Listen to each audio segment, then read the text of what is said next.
ચલો વિદ્યાર્થી મિત્રો, આજનો આપણો જે મુદ્દો છે ને કિરણ પ્રકાશશાસ્ત્રની અંદર એ છે આભાસી ઊંડાઈ અને વાસ્તવિક ઊંડાઈ. આપ અહીંયા જોઈ શકો છો કે આ એક પાત્ર છે જેની અંદર એક પ્રવાહી ભરેલું છે અને પાત્રના તળિયે બિંદુ O પાસે એક વસ્તુ છે, એટલે કે એક નિશાની કરેલી જેને આપણે વસ્તુ ગણીએ છીએ. હવે એક્ઝેક્ટ ઉપરથી જોવામાં આવે તો આપણો અનુભવ એ છે કે વસ્તુ આપણને સહેજ ઊંચી દેખાય છે, એટલે કે જે તળિયું છે ને સહેજ ઊંચું દેખાય છે. તમે તમારો પોતાનો અનુભવ એનો આપણે વિચાર કરીએ કે ડોલ હોય, ડોલની અંદર પાણી ભરવામાં આવે તો પાણીની અંદર જોતાં તળિયું સહેજ ઉપર દેખાય છે, બરાબર? ઓકે, તો એ કેટલું ઉપર દેખાય છે? તો કે D જેટલું ઉપર દેખાય છે, બરાબર? તો આપણે પહેલાં અહીંયા નામ આપવું પડશે કે આ જે ડોલની ઊંડાઈ કેટલી? અહીંયા ઊંચાઈ શબ્દ વાપર્યો છે. તો કેટલા ભાગમાં પાણી ભરેલું છે? તો કે HO. ઉપરથી માપવાનું, ઉપરથી માપવું તો HO, અહીંથી માપવું તો HI, બરાબર? અને આ D એટલે નીચેથી કેટલું ઉપર આવ્યું? કેટલું ઉપર આવ્યું તળિયું? તો કે D જેટલું ઉપર આવ્યું, બરાબર? તો પહેલાં આપણે અહીંયા આકૃતિને અહીંયા સમજીએ કે વસ્તુ અહીંયા છે, વસ્તુમાંથી પરાવર્તિત થતું કિરણ એ આમ જાય છે. અહીંયા કોઈ વ્યક્તિની આંખ છે, બરાબર? એ જુએ છે તો એને વસ્તુ ક્યાં દેખાશે? આમ લીટી ખેંચો તો અહીં દેખાશે ઇમેજ. એ રીતે આ બાજુ જતું કિરણ જે છે ને એ અહીંયા વક્રીભવન પામે ઘટ્ટમાંથી પાતળા માધ્યમમાં અને લંબથી દૂર જાય. અહીંયા આ ઘટ્ટ માધ્યમમાં જે આપાત કોણ છે એના કરતાં પાતળા માધ્યમમાં વક્રીભવન કોણ મોટો હશે સેજામ, બરાબર? હવે અહીંથી જોવે છે તો જોનારને ક્યાં દેખાય છે? આમ તો અહીં ખેંચી લો પાછળ ચિત્ર, તો એને આ જે I પાસે છે ને પ્રતિબિંબ દેખાય છે, એટલે તળિયું જે છે ને સહેજ D જેટલું ઉપર આવી જાય છે એવું દેખાય છે. તો આપણે વક્રીભવનાંક અને આ જે HO એને સાચી ઊંડાઈ ગણાય. તળિયું ખરેખર જ્યાં છે ને એને કહેવાય સાચી ઊંડાઈ, HO એટલે કે સાચી ઊંડાઈ, અને HI ને કહેવાય આભાસી ઊંડાઈ, આભાસી ઊંડાઈ, બરાબર? હવે એને નામ આપી દઈએ. આ બંને સાઈડ છે તો વસ્તુ એક જ, પણ ગણતરી માટે આપણે એક જ સાઈડનો ઉલ્લેખ કરીશું. ચલો, હવે અહીંયાથી θ2 ખૂણે આપાત થાય છે, લંબ, આ સપાટીને દોરેલો લંબ સાથે θ2 ખૂણે આ જાય છે અને પછી વક્રીભવન પામી θ1 ખૂણે એ વક્રીભૂત થાય છે. તો આ તમે જો આ θ1 છે તો અહીંયા પણ θ1 થાય, આ બે θ1. એવી જ રીતે આ θ2 તો આ પણ θ2, અને નામ આપી દો P Q O I, બરાબર? પછી તમે જોઈ શકો ત્રિકોણ PQI, ત્રિકોણ PQI. પછી બીજું ત્રિકોણ કયું? POQ. આ PQI લેવાનું કારણ શું કે PI જે છે ને એ આપણા માટે અગત્ય HI અને PO આપણા માટે અગત્યનું છે HO. એટલે HI અને HO ને સમાવતું ત્રિકોણ કયું? તો કે PQI. હવે PQIમાં આ 90 ડિગ્રી છે તો સામે કર્ણ કહેવાય. તો આ θ1 tan θ1 બરાબર સામેની બાજુ ભાગ્યા પાસેની બાજુ, એટલે કે PQ ભાગ્યા PI, બરાબર? PQ એવું ને એવું, PI ની જગ્યાએ આની જગ્યાએ શું આવે? HI, આભાસી ઊંડાઈ, પ્રતિબિંબ. પછી ત્રિકોણ POQ, એમાં આ θ2, આ મોટું ત્રિકોણ, tan θ2 બરાબર PQ ભાગ્યા PO, PQ ભાગ્યા HO. હવે અહીંયા આપણે ઉપરથી વ્યક્તિ જોતો હોય તો એને તળિયું અહીં દેખાય, પણ એના માટે ગણતરી કરવી અઘરી છે, એટલે આપણે સહેજ ત્રાંસા રહીને જોઈએ છીએ, સહેજ જ ત્રાંસા રહીને ગણતરી કરવા માટે. એટલે આ જે ગણતરી કરવા સહેજ ત્રાંસા થયા એટલે સહેજ ખૂણો બન્યો ને, એ ખૂણો અત્યંત નાનો છે એટલે tan θ1 બરાબર θ1 ને tan θ1 અહીંયા θ2 કરતાં θ1 મોટું છે, પણ જો θ1 જ નાનું હોય તો એના કરતાં નાનું θ2 તો ઓર બી નાનું થાય. તો આની જગ્યાએ tan θ1 ની જગ્યાએ θ1 બરાબર PQ/HI અને θ2 બરાબર PQ/HO. હવે તમે જાણો છો કે થીટા નાનો હોય ને તો tan θ ની જગ્યાએ sin θ લખાય અને sin θ ની જગ્યાએ tan θ લખાય, કારણ કે બંનેની વેલ્યુ સરખી હોય. તમે લોગ ટેબલમાં જોજો કે sin 1 degree equal to tan 1 degree, લગભગ 5 ડિગ્રી સુધી વાંધો આવતો નથી, બરાબર. એટલે નાનો ખૂણો હોય ત્યાં tan ની જગ્યાએ sin લખાય. તો અહીંયા આપણે sin લખી દીધું tan ની જગ્યાએ, sin θ1 બરાબર PQ/HI, sin θ2 બરાબર PQ/HO, બરાબર. ત્યારબાદ sin θ1 ભાગ્યા sin θ2 ગુણોત્તર લઈ લીધો, તો PQ/HI PQ/HO, PQ ઉડી ગયા, HO/HI. હવે તમે આ જાણો છો સ્નેલનો નિયમ, અથવા N21 બરાબર જે પહેલાં હોય ઉપર N2/N1 બરાબર વક્રીય વળાંક બરાબર N2/N1 બરાબર આપાત ભાગ્યા બરાબર sin θ1 ભાગ્યા sin θ2. આને તમે પેલી રીતે વિચારી શકો. સ્નેલનો નિયમ તમને અહીંયા યાદ દેવડાવું છું કે અહીંયા N1 માધ્યમ છે અને આ N2 માધ્યમ છે, તો N2 sin θ2 અને અહીંયા N1 sin θ1 સરખાઈ દો.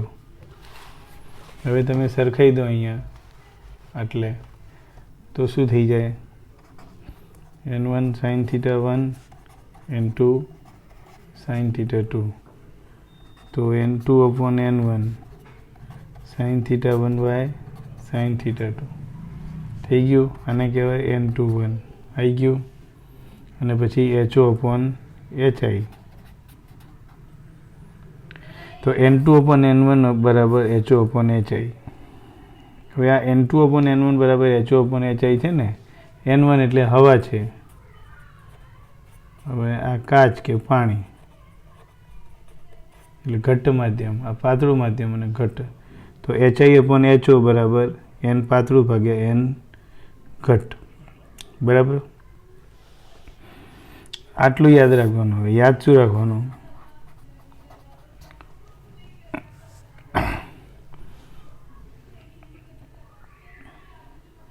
તમે ક્યાંથી જુઓ છો, જોનાર ક્યાં છે, ઓબ્ઝર્વર ક્યાં છે, હવામાં છે ને, હે ને, બસ. તો આ સૂત્ર યાદ રાખો. HI/HO તો લખી જ દેવાનું આંખો બંધ કરીને. હવે ઓબ્ઝર્વર હવામાંથી પાણીમાં જોતો હોય, હવામાંથી પાણીમાં જોતા હોય આપણે, તો પહેલાં હવાનો વક્રી વળાંક એટલે N પાતળું માધ્યમ અને N ઘટ પાણી. એ રીતે પાણીમાંથી હવામાં જોતા હોય તો આ HI/HO તો લખી જ દેવાનું. અને અહીંયા પછી પાણીમાંથી જોઈએ છે ને, તો ઓબ્ઝર્વર ક્યાં છે, પાણીમાં છે, તો N ઘટ ભાગ્યા N પાતળું, બસ સિમ્પલ. હવે તમે એમ કહેશો કે એવું પાણીમાંથી કોઈ જોતું હશે, બધા તો હવામાંથી જ પાણીમાં જોવે ને. આપણે ઇમેજિન કરવાનું કે માછલી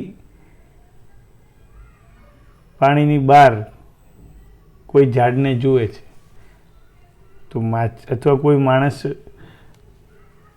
ઊભો છે કિનારે, તો એ માછલી પાણીની બહાર એ માણસને જુએ છે. તો માછલી જોતી હોય ત્યારે HI/HO બરાબર N ઘટ/N પાતળું, બરાબર. અને હવામાંથી પાણીમાં જોતા હોય ત્યારે N પાતળું ભાગ્યા N ઘટ.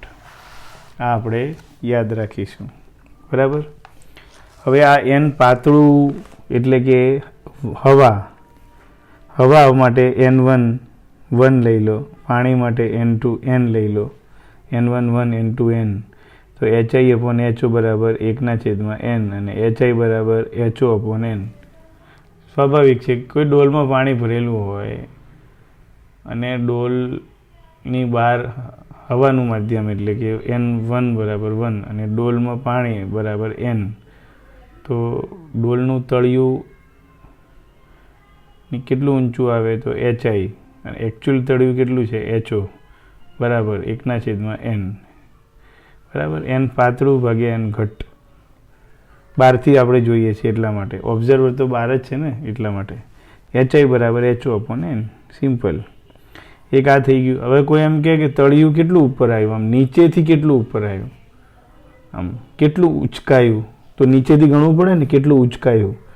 તો આપણે એ ઉચકાયું ડી ગણવા માટે મારે શું કરવાનું, ડી ગણવા માટે તો ડી બરાબર શું આવે, આ આખા અંતરમાંથી આ નાનું અંતર બાદ કરો, આખામાંથી આટલું બાદ, તો આખું અંતર કેટલું છે HO, HOમાંથી આટલું અંતર બાદ કરો HI, તો ડી બરાબર HO માઇનસ HI, ડી બરાબર HO minus HI, HO minus HIની જગ્યાએ HO/n બરાબર.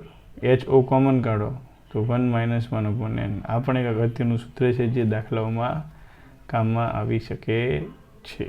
બરાબર. ચલો, હવે બીજો એક અહીંયા મુદ્દો છે, શિફ્ટ, લેટરલ શિફ્ટ. શિફ્ટ કોને કહેવાય? બરાબર. લેટરલ શિફ્ટ એટલે એક હું આકૃતિ દોરું છું અહીંયા. લેટરલ શિફ્ટ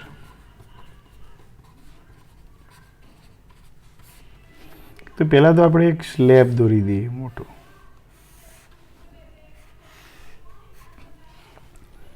બરાબર. આ લંબ દોરી દઉં, આ લંબ આમ ખેંચી લો નીચે. હવે આ કોઈ આપાત કિરણ કેટલા કોણે, θ1 કોણે આપાત થયો. હવે એ ખરેખર જો આ માધ્યમ ના હોત તો ક્યાં જાતે, આમ સીધો જાત. તો હવે આ કેવું માધ્યમ છે, હવા, એટલે N1 બરાબર 1 અને N2 બરાબર n, જે બી માધ્યમ હોય. પણ થાય છે શું, એ લંબ તરફ વળાંક લે છે, લંબ તરફ વળાંક લે છે. કેટલા ખૂણે, θ2. તો આને નામ આપો Q, આને નામ આપો T, આને નામ આપો R. હવે આને લંબને સરળતા ખાતર આમ હું ખેંચું છું. આ કેટલો થયો, θ2. થોડું આમ લઈ લો. આ θ2 તો આ પણ θ2. બરાબર. શિફ્ટિંગ કેટલું થયું, તો આ શિફ્ટિંગ થયું. ખરેખર એને જવું જોઈતું હતું સીધું, પણ જાય છે R પાસે, એટલે આ લંબ અંતર જે છે ને એને શિફ્ટ કહેવાય, X, લેટરલ શિફ્ટ. આ X શોધવાનું છે. તો સ્વાભાવિક રીતે આ θ2 છે, આ θ2 થઈ ગયું. ટોટલ θ1 છે, તો આ ટોટલ પણ θ1 થાય. તો આ કેટલું થાય, તો આ θ1, કારણ કે આ θ1 છે, θ1માંથી θ2 બાદ કરું તો આ કેટલું વધ્યું, θ1 માઇનસ θ2. બરાબર. અને આ જાડાઈ કેટલી છે, T. રેડી? ચલો એક મિનિટ.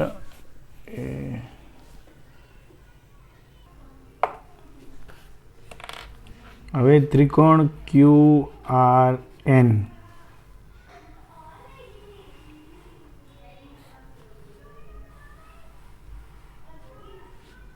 માં સાઇન θ1 માઇનસ θ2, સામેની બાજુ RN અને કર્ણ QR. બરાબર. સાઇન θ1 માઇનસ θ2 Rn એટલે x બરાબર ને આ QR. આવી જ રીતે ત્રિકોણ QTR એટલે કે આ QTR અને cos θ2 એની પાસેની બાજુ QT અને કર્ણ QR. હવે તમે અહીં સમજી ગયા છો કે મેં શા માટે અહીં સાઇન લીધું અહીંયા કોસ લીધું. તો મારે એક્સની જરૂર છે અને આ સ્લેબની જાડાઈની જરૂર છે બરાબર.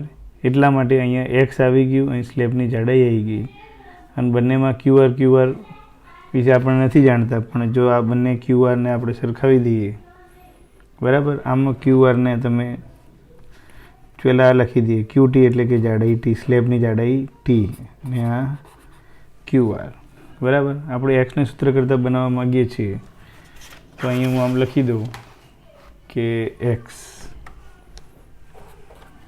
બરાબર. તો અહીં તમે જોઈ શકો છો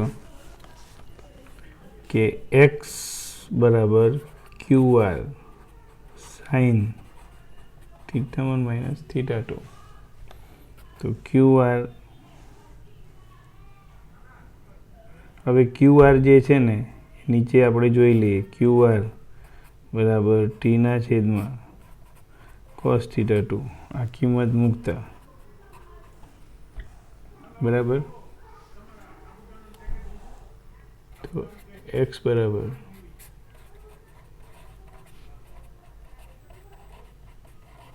થઈ ગયું. હવે આ એક સૂત્ર થઈ ગયું. હવે આની અંદર આપણે અહીંયા વિચારીએ કે સાઇન થીટા બહુ નાનું છે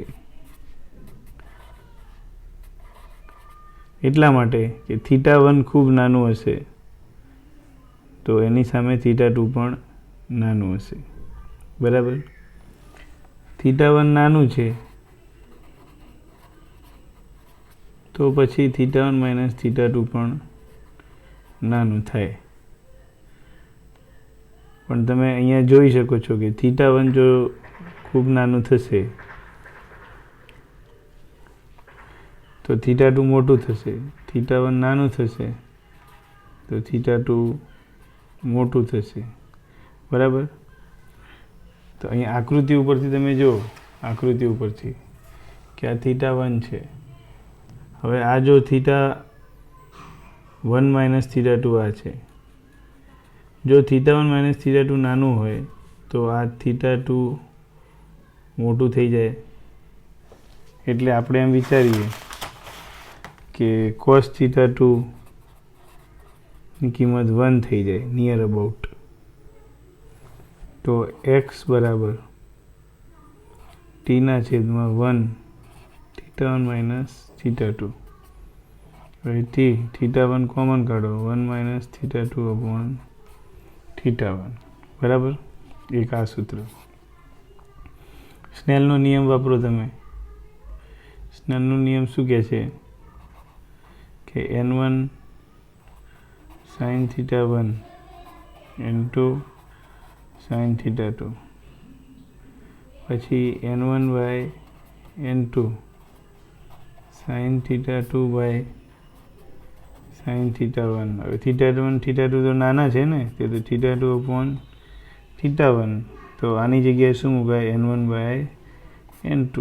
તો x બરાબર T θ1 1 minus n1 by n2. આને કહેવાય લેટરલ શિફ્ટ.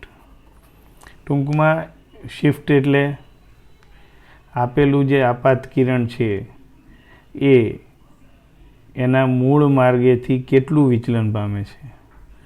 મૂળ માર્ગ જે છે ને એનો આ સીધો છે, પણ આ માધ્યમ આવી જવાથી એ સહેજ ફંટાય છે, વળાંક લે છે. એ જે વળાંક લે છે ત્યારે કેટલું લંબ અંતર છે બરાબર. એ લંબ અંતર એ જ શિફ્ટિંગ. અહીંયાથી માપવાનું કારણ એ છે કે અહીંયા માધ્યમ પૂરું થાય છે ને એટલે આ છેડા આગળ આપણને આ જાડાઈ ટી મળે છે. અહીંયા આગળ લેશો તો માધ્યમની જાડાઈ બદલાઈ જશે એટલે શિફ્ટિંગમાં ચેન્જ આવશે. અહીંયા શિફ્ટિંગ બદલાઈ જશે પણ સામે માધ્યમની જાડાઈ પણ બદલાશે. બરાબર, એટલે અહીંયા જાડાઈ પણ આવે છે શિફ્ટના સૂત્રમાં. બરાબર, ટી આપાત કોણ ઉપર પણ આધારિત છે. આપાત કોણ ઉપર કયા કોણે તમે આપાત કરો છો એના આધારે શિફ્ટિંગ થશે. બરાબર, હવે ઉદાહરણ 9.5 છે. ટેક્સ્ટબુકમાંથી રકમ આપ જોશો કે પૃથ્વીને પોતાની ધરીને અનુલક્ષીને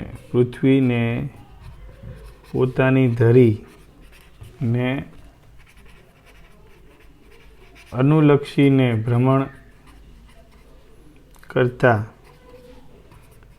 24 કલાક લાગે. તો પૃથ્વી પરથી સૂર્યને જોતા આપણે સૂર્યને જોતા 1 ડિગ્રી જેટલું શિફ્ટ માટે કેટલો સમય લાગે. બરાબર, તો પૃથ્વી જે છે ને એ 360 ડિગ્રી શિફ્ટ માટે કેટલો સમય લગાડે છે 24 કલાક અને આટલા મિનિટ સમય લગાડે છે 360 ડિગ્રી માટે. તો 1 ડિગ્રી શિફ્ટિંગ માટે એ કેટલો સમય લગાડશે? તો લાગતો સમય બરાબર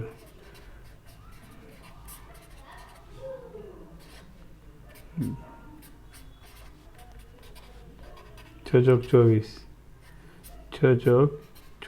4 મિનિટનો સમય લાગે. 1 ડિગ્રી બરાબર 4 મિનિટ. બરાબર, આ એનું શિફ્ટિંગ થયું.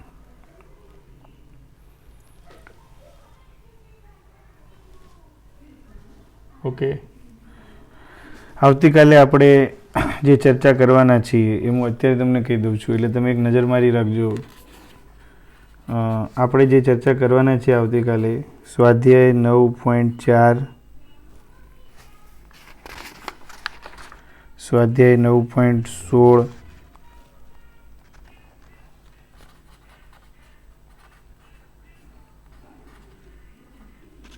બરાબર, અને આ સિવાય વધારાના જો કોઈ સારા દાખલા એક્સ્ટ્રા MCQ